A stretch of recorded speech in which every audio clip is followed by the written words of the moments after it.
Hoy nos metemos de lleno en uno de los mayores desafíos de la ingeniería aeroespacial, el vuelo hipersónico.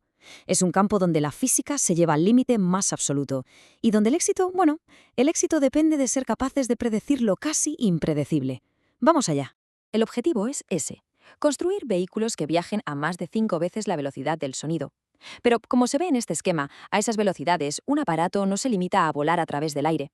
No, lo que hace es librar una auténtica batalla contra fenómenos físicos extremos: ondas de choque pegadas al fuselaje, temperaturas infernales y hasta reacciones químicas en el propio aire.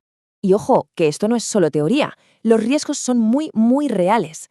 En uno de los vuelos finales del legendario X-15, unas interacciones de ondas de choque que no se habían predicho bien causaron daños estructurales graves. Esto nos demuestra que un pequeño error de cálculo a velocidades hipersónicas puede tener sin más consecuencias catastróficas.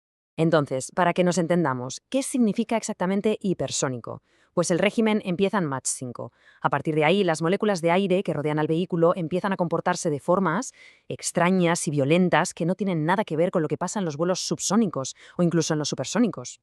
Entonces, ¿por qué es tan increíblemente difícil? Pues porque en toda esta historia hay un antagonista muy claro, un enemigo invisible pero potentísimo: la turbulencia.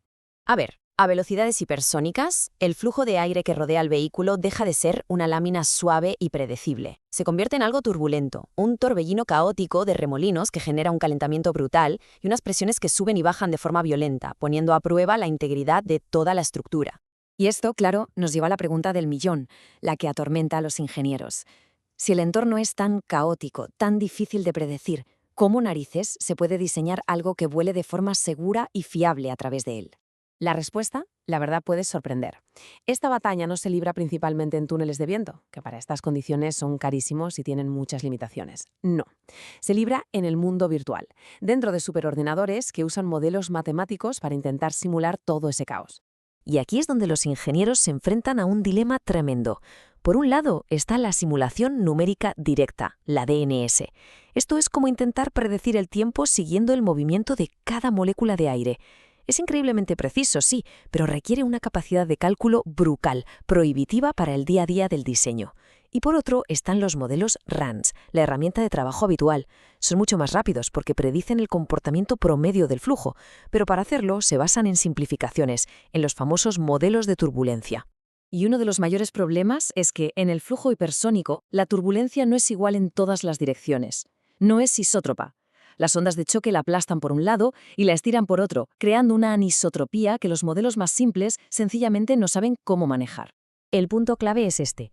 Como los modelos estándar dan por hecho que la turbulencia es uniforme y no son capaces de predecir cómo la deforman las ondas de choque, al final fallan en las dos cosas más importantes: calcular cuánto se calienta la superficie y predecir si el flujo de aire se va a despegar del vehículo.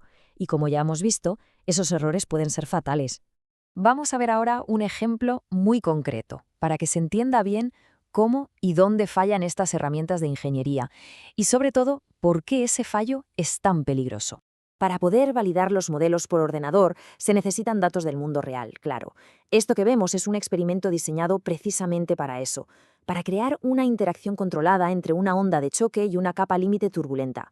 Los datos que se sacan de aquí son el patrón oro, la verdad absoluta con la que se comparan todas las simulaciones. Muy bien. Empecemos por algo que los modelos hacen de forma razonablemente buena. Si miramos la presión sobre la superficie, las líneas que representan los modelos RANS, pues bueno, siguen bastante de cerca los puntos negros, que son los datos del experimento. Podríamos pensar que la cosa va bien. Pero ahora miremos el flujo de calor, es decir, la cantidad de energía térmica que absorbe el vehículo. Y esto lo ilustra todo perfectamente. Las predicciones de los modelos se disparan por completo, calculando un pico de calentamiento muchísimo mayor del que se mide en la realidad. La magnitud del error es asombrosa.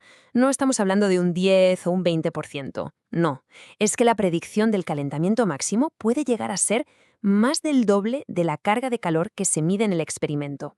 Más del 100% de error. Y claro, un error de este calibre obliga a los ingenieros a sobrediseñar los escudos térmicos, añadiendo un peso enorme que te destroza el rendimiento, o peor todavía, a fiarse de una predicción que podría llevar a un fallo catastrófico del vehículo en pleno vuelo.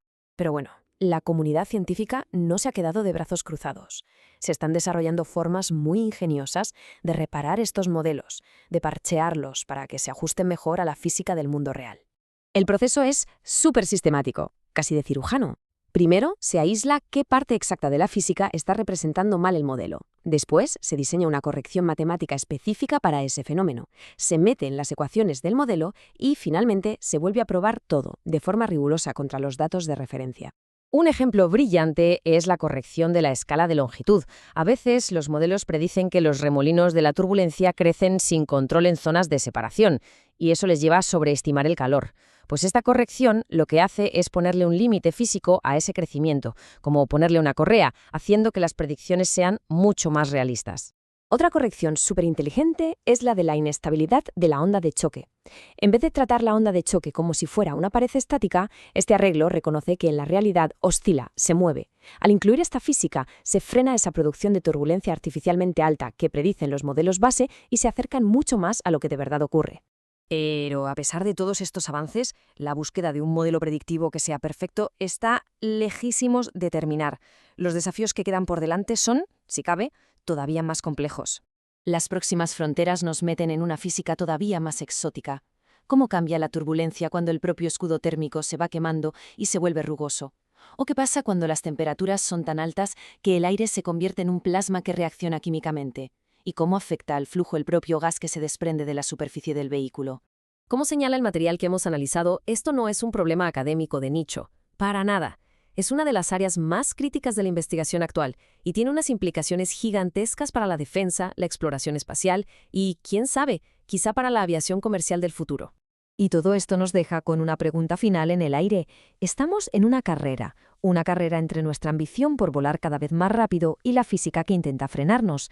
A medida que los vehículos hipersónicos siguen empujando los límites, la pregunta es, ¿pueden nuestros túneles de viento virtuales, nuestros superordenadores, evolucionar lo bastante rápido para garantizar que esos vuelos sean seguros?